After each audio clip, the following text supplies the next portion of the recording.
Madam నమస్తే అండి. మరి ఈ రోజున వైసీపీ పార్టీ వాళ్ళంతా కూడా రోడ్ల మీదకి వచ్చి ధర్నాలు చేస్తున్న పరిస్థితి. చంద్రబాబు నాయుడు గారు వచ్చిన 2 సంవత్సరాల పాలన మొత్తం వెన్నుపోటు పాలన, రౌడీ పాలన, మొత్తం రెడ్ బుక్ పాలన అని చెప్పి వైసీపీ నాయకులందరూ మాట్లాడుతున్నారు. అసలు ఎలా చూడతారు సార్? 2 సంవత్సరాల పాలన అసలు వెన్నుపోటు పాలన అంటున్నారు. దాని మీద మీ ఉద్దేశం ఏంటి? అసలు వెన్నుపోటు పాలన అనేది ఎవరిదండి? వాళ్ళని, వైసీపీ వాళ్ళని. అది వెన్నుపోటు పొడిచింది వాళ్ళే. వాళ్ళది వెన్నుపోటు పాలన, గొడ్డలి పార్టీ పాలన అన్నీ ఆలయానండి. అంతేగాని వెన్నుపోటు పొడిచిన ప్రభుత్వం టీడీపీ ప్రభుత్వం ఇప్పుడు కూడా చరిత్రలో లేదండి. ఇప్పుడు 2 ఏళ్ల పాలనలో చంద్రబాబు నాయుడు గారు ఎక్కిన తర్వాత మెగా డిఎస్సి తీసుకొచ్చారు. నువ్వు కానీ తీసుకొచ్చావా? నువ్వు ఏ సంవత్సరం 5 ఏళ్ళు పాలిచ్చావు. ఈ 5 ఏళ్ల పాలనలో నువ్వు మెగా డిఎస్సి తీసుకొచ్చిన మాటలు ఏయో చూపించమనండి. నెక్స్ట్ ఆడవాళ్ళకి తల్లికి వందనం కింద పోయిన సంవత్సరం అమ్మఒడి తల్లికి వందనం వేశారండి. ఈ సంవత్సరం కూడా స్కూళ్ళు తెరిచారు, పిల్లలకి వేస్తామని చెప్తున్నారు. ఆల్రెడీ వేస్తానికి సిద్ధమయ్యారు. నెక్స్ట్ ఇంకోటి, ఆడవాళ్ళకి గ్యాస్ బండ భారం. ప్రతి ఇంట ఇవాళ ఉన్న ఖర్చులు బట్టి గ్యాస్ బండ అనేది ఒక భారంగా కనపడుతుంది. సంవత్సరానికి 3 బండలు అవి మాకు సరిపోతున్నాయి.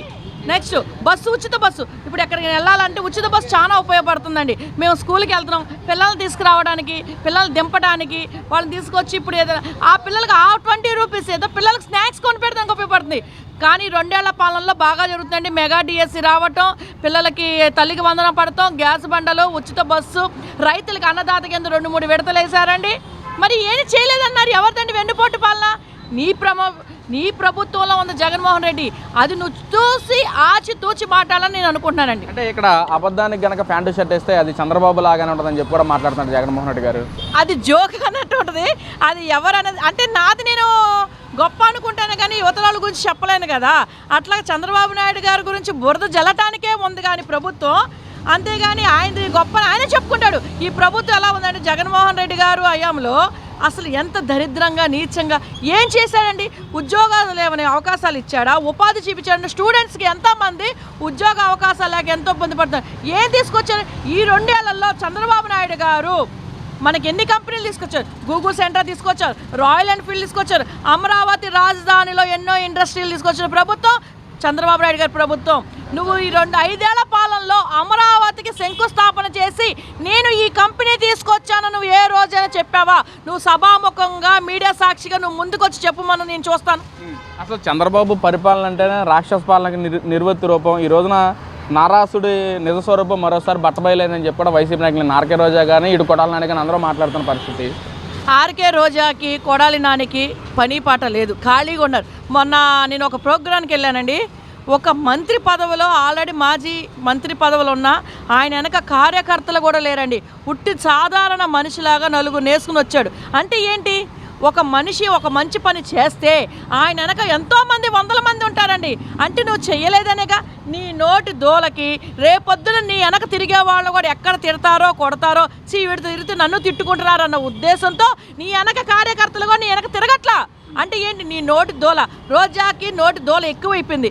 బర్రె ఆల్రెడీ ఇప్పుడు డ్రామా జూనియర్స్ వచ్చిన డ్రామాలు చేసుకుంటే బతుకు. నీకెందుకు ఇంకా? నువ్వు ఆడదానివయ్యి నువ్వు సైలెంట్గా ఉండక నీకు ఇష్టం వచ్చినట్టు రెచ్చిపోతున్నావు. రేపొద్దున నీ ప్రభుత్వం వస్తాను అనుకుంటాము, నీ ప్రభుత్వం రాదు. నువ్వు కూడా లోపలికి జైల్లోకి వెళ్ళాలనుకుంటున్నావు. మా జనాలే 10 మందిలో నిన్ను తన్నేటట్టు చూసుకుంటున్నావు. రోడ్డు మీదకి వచ్చావంటే నేను అట్ట కొట్టరు. నిన్న విజయవాడలో వైసీపీ వాళ్ళు ఏదో గ్యాదనేస్తారు. గ్యాదే తన్నింది. అంటే ఏంటి? మీరు గ్యాదలు కూడా తన్నించుకున్నంత హీనంగా అయ్యారు. మనుషులే కాదు, గ్యాదలతో కూడా తన్నించుకుంటారు మీరు. నిన్న ఏదైతే వైసీపీ నాయకులందరూ ర్యాలీ చేశారో 2 ఏళ్ల పాలనకు వెన్నుపోటు అన్న కార్యక్రమంలో ప్రజలందరూ మన్నన పొందిన వైసీపీ పార్టీ. ఎందుకంటే కూటమి ప్రభుత్వం పట్ల వ్యతిరేకత మొదలైంది కాబట్టి మాకు ఈ రోజు నా మన్నన పొందని చెప్పి కూడా మాట్లాడుతున్నారు ప్రతి నాయకుడు. ఏంటంటే నిజంగానే దాని మీద ఏంటి అసలు మన్నన పొంది అంటే ఏంటి? మనుషులకే కాదు, మీరు గేదెలతో కూడా తన్నించుకుంటున్నారంటే మీరు అనేది పశువులకు కూడా ఇష్టం లేదు. అందుకని మీరు గేదెలతో పశువులతో తన్నించుకుంటున్నారు. అసలు మీ ప్రభుత్వం వస్తుందని మేమైతే కళ్ళ ఉంచలా. మీరు ఎంతో నాశనం చేశారు ప్రభుత్వాన్ని. నాశనం చేసి అక్కడ అధిష్టానంలో అప్పులు చేసేసి కోట్లు మింగేసి అక్కడ అక్కడ ప్యాలెస్ అని కట్టుకుంటమే తప్ప మేము ఇది తీసుకొచ్చాం, ఈ ఉపాధి చూపించాం అన్నది ఏదైనా ఉంటే చెప్పండి ముందర. అసలు చేసిందే జగన్మోహన్ రెడ్డి అంటాను. ఈ రోజున రాష్ట్రం డెవలప్మెంట్ అవ్వడానికి కారణం జగన్మోహన్ రెడ్డి. పిల్లలకి చదువుల పట్ల నాడున్నర డెవలప్మెంట్ చేసిన జగన్మోహన్ రెడ్డి, చదువుకునే యువతలకు జాబులు కల్పించిన జగన్మోహన్ రెడ్డి అంటున్నారు కదండి. మరి ముందు నీకు మాట్లాడటమే రాదు, చెందటమే రాదు. నువ్వేం మాట్లాడుతున్నావు? జగన్మోహన్ రెడ్డి గారికి డెవలప్మెంటా? పిల్లలకి ఇవాళ ఈ సంవత్సరం గవర్నమెంట్ స్కూల్ పిల్లలకి ఎన్నో మార్కులు రావడానికి నారా లోకేష్ గారండి 100 రోజుల పాలన అని చెప్పి డిక్షనరీలో మార్క్స్ తగ్గించి పిల్లలకి సబ్జెక్ట్ తగ్గించి పిల్లలు బాగా చదవాలి, అంత స్ట్రెస్ పనికిరాదని చెప్పి మెయిన్ చదివించి పిల్లలకి ఇంపార్టెన్స్ ఇచ్చి ఆ పిల్లలకి వాళ్ళ మంచి మార్కులు తీసుకొచ్చి నారా లోకేష్ గారండి. నువ్వేం చేసావు?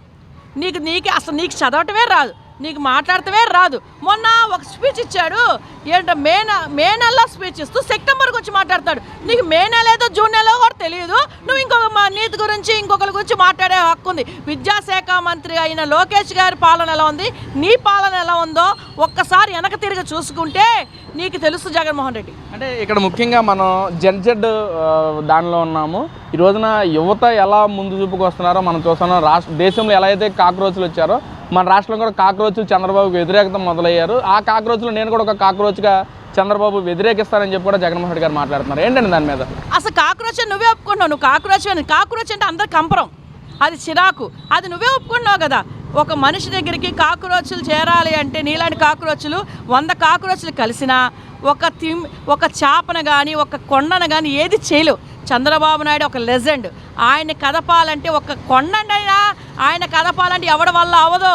నీలాంటి కాక్రోచ్లు వచ్చినా ఒక రాయి ఆయన మేమే పడిందంటే పోయినట్టే. మీరు ఆయన కదపడానికి శక్తి ఇంతవరకు ఎవరు పుట్టలేదండి.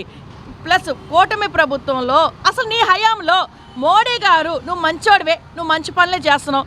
మోడీ గారు ఒక్కసారి నువ్వు ఏపీకి తీసుకొచ్చావా? నీవు తీసుకొచ్చాడు ఏ రోజు చెప్పు, చూపించు, అసలు నేను చూస్తా. మోడీ గారు ఇవాళ 3 సార్లు వచ్చారు అంటే అది ఎవరి మీద? ఒక గుడ్ విల్, ఒక శక్తి అండి. బాబు గారు ఒక శక్తి. ఆయన మంచితనం వల్ల ఇవాళ మోడీ గారు రాగుతున్నారు. ఆయన ఎందుకు వస్తున్నాడు? ఆయన మంచి చేసే పనులకి, ఆయన చేసే సేవకి ఆయన వాళ్ళు వస్తున్నాడు పద్దాకా అంటే అది గుడ్ విల్ అండి. చంద్రబాబు నాయుడికి నీకు నక్కకి లోగలోకానికి కొన్న తేడా ఉంది. అంటే ఇంత జరుగుతున్న ప్రజల మనన మాకే ఉంది. రేపు జరగబోయే 29 ఎలక్షన్స్ అసెంబ్లీ స్థానాలు కాదు, స్థానిక ఎలక్షన్స్లోనే మా ప్రతిబింబ చూపిస్తాము అని చెప్పి అంటున్నారు. స్థానిక ఎలక్షన్ కూడా వైసీపీ పార్టీ విజయనగరంగా ముగిస్తుంది అంటున్నారు. నిజమేనా అది? అది జోకు. చూద్దాం, రమ్మనండి. ఏం గెలుస్తారు? ఇప్పుడు మొన్న 11 సీట్లు వచ్చినాయి. రేపు మున్సిపల్ ఎలక్షన్లో కూడా మళ్ళీ ఓడిపోతారు. నెక్స్ట్ ఎలక్షన్లో ఒకటి కూడా వస్తాం, నాకైతే గ్యారంటీ లేదు. చూద్దాం. అసలు మహిళలే పెద్ద పెట్టేసి గెలిపిస్తారంట. చూద్దాం. అది ఆ రోజు వాళ్ళ నాన్న చేసిన పుణ్యానికి, వాళ్ళ నాన్న చేసిన మంచిదనానికి, ఏదో తండ్రి చేశాడు కొడుకు కూడా చేస్తాడేమో అన్న విశ్వాసంతో రైతులకి ఆర్టికి అండగా ఉన్నవాడండి ఆ నాన్న ఆడవాళ్ళకి. అంటే ఆ సపోర్ట్ మీద ఏదో గెలిచాడే తప్ప వీడు చేసిన పాపాలు 5 ఏళ్లలో మాకు అర్థమైపోయింది. వీడు ఆ నాన్న ఆ రోజు చేసిన పుణ్యంతో ఏదో గెలిచాడు. ఈసారి ఎలా గెలుస్తాడు మేము చూస్తాంగా. అంటే మీరే చేస్తారంటారా? చేస్తా. నేను అసలు నా ఇంట్లో నుంచి నా ఓటే రాదు ఆయనకి. ఇంకా అందరూ ఆడవాళ్ళు వెళ్తారు. ఎంతమంది ఆడవాళ్ళు తిట్టుకుంటున్నారు. జగన్మోహన్ రెడ్డి ఈసారి గెలవడు గాక గెలవడు.